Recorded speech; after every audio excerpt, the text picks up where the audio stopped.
Assalamualaikum warahmatullahi wabarakatuh. Yang saya hormati, Bapak Ibu Guru Pengajar Mata Pelajaran Bahasa Indonesia SMA Negeri 29 Jakarta, serta teman-teman seperjuangan yang saya cintai dan banggakan. Kali ini, izinkan saya untuk menyampaikan pidato saya mengenai sistem pendidikan di Indonesia. Pendidikan merupakan suatu hal yang penting untuk menunjang masa depan seseorang. Seseorang yang berilmu relatif lebih mudah dalam mencari pekerjaan di masa depan. Oleh sebab itu, pendidikan ada di setiap negara, termasuk Indonesia. Meski begitu, sistem pendidikan antar negara itu berbeda-beda. Indonesia pun memiliki sistem pendidikannya sendiri yang kian menuai pro dan kontra. Apabila berkaca dengan negara Finlandia sebagai negara dengan kualitas pendidikan terbaik di dunia, Indonesia masih berada jauh di bawah Finlandia. Padahal, sistem pendidikan Indonesia dapat dikatakan lebih kompleks jika dibandingkan dengan Finlandia. Sebagai contoh, waktu belajar di Indonesia jauh lebih lama dibandingkan Finlandia.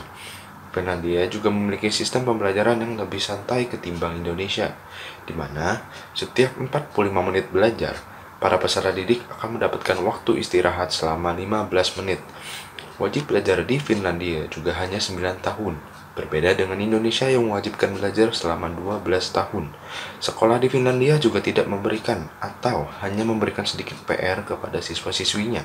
Sementara di Indonesia, sepertinya hal tersebut merupakan hal yang tidak mungkin terjadi dengan sistem pendidikan seperti saat ini, di mana guru sangat sering memberikan tugas. Jika melihat beberapa fakta tersebut, sewajarnya Indonesia bisa jauh lebih baik dari Finlandia. Namun mengapa hal sebaliknya yang justru terjadi?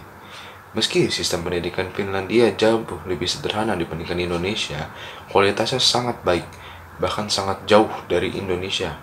Guru merupakan profesi terhormat yang dibayar tinggi, dan orang-orang yang terpilih menjadi guru di Finlandia adalah orang-orang yang telah teruji dan melewati berbagai proses seleksi. Guru di sana juga harus berpendidikan minimal bergelar magister. Para murid juga dibuat menikmati proses pembelajaran karena pendidikannya yang jarang memberikan PR, sehingga siswa tidak tertekan. Siswa-siswi juga dapat memilih pelajaran yang sesuai dengan minat bakat masing-masing. Sementara di Indonesia, semua siswa wajib menguasai semua mata pelajaran, baik suka maupun tidak. Padahal, guru yang mengajar pun juga hanya mengajar satu pelajaran yang guru tersebut kuasai. Lalu mengapa murid dituntut untuk menguasai semuanya?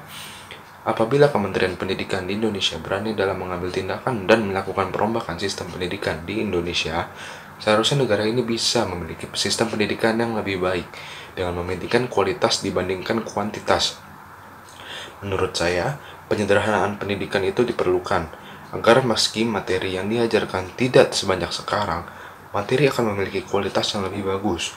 Guru juga sebaiknya tidak memberikan tugas-tugas yang berlebihan yang dapat membebani peserta didik agar tidak tertekan, sehingga materi yang diajarkan dapat terserap dengan baik oleh peserta didik. Pemilihan guru juga tidak boleh asal-asalan, harus yang berkualitas dan teruji. Guru yang berkualitas akan menghasilkan murid yang berkualitas pula. Begitupun sebaliknya, karena sesuai pepatah, buah tidak akan jatuh jauh dari pohonnya. Terima kasih. Sekian dari saya. Wassalamualaikum warahmatullahi wabarakatuh.